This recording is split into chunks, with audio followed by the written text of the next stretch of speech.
বারংবার ব্যর্থ হবার পরও সুযোগ পাচ্ছেন আফিফ হোসেন ধ্রুবরা, অথচ প্রতিভার জানান দিয়েও উপেক্ষিত থেকে যাচ্ছেন সাব্বির রহমান, নাসুম আহমেদের মতো তারকারা।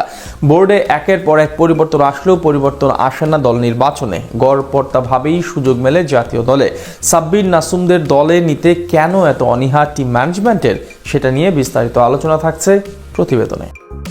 সাব্বির রহমানের মতো তারকাদের কবে সুযোগ দেবে বিসিবি? জাতীয় দলের তারকা ব্যাটাররা ম্যাচের পর ম্যাচে ব্যর্থ হলেও ঠিকই সুযোগ পাচ্ছেন প্রতি সিরিজেই। অন্যদিকে সাব্বিরের মতো ব্যাটারকে থাকতে হচ্ছে উপেক্ষিত। প্রতিবারই সাব্বিরকে দলে দেখতে পাওয়ার স্বপ্ন বুকে বেঁধে থাকে তার ভক্ত সমর্থকরা, আর প্রতিবারই তাদের সেই স্বপ্ন চুরমার করে ফেলে জাতীয় দলের নির্বাচকরা। তবে কি সাব্বিরের দিন ফুরিয়েই গেছে? ক্যারিয়ারের ইতিটে কি তবে দেখেই ফেলেছেন টাইগার এই হার্ড হিটার ব্যাটার? আপাতত সবকিছুই কথা বলছে সাব্বিরের বিপক্ষে। তার পরিবর্তে জাতীয় দলের সার্কিটে আছেন মাহিদুল ইসলাম অঙ্কন কিংবা আফিফ হোসেন ধ্রুবরা। যদিও এখানে প্রশ্ন উঠতেই পারে, জাতীয় দলের কোনো ক্রিকেটার যদি ব্যর্থ হয় তাহলে কি সেখানে সম্ভাবনা আছে সাব্বিরের মতো ক্রিকেটারদের? উত্তরটা আপাতত নেগেটিভ হওয়ার সম্ভাবনাই প্রবল। অথচ এমনটাই কি হওয়া উচিত ছিল?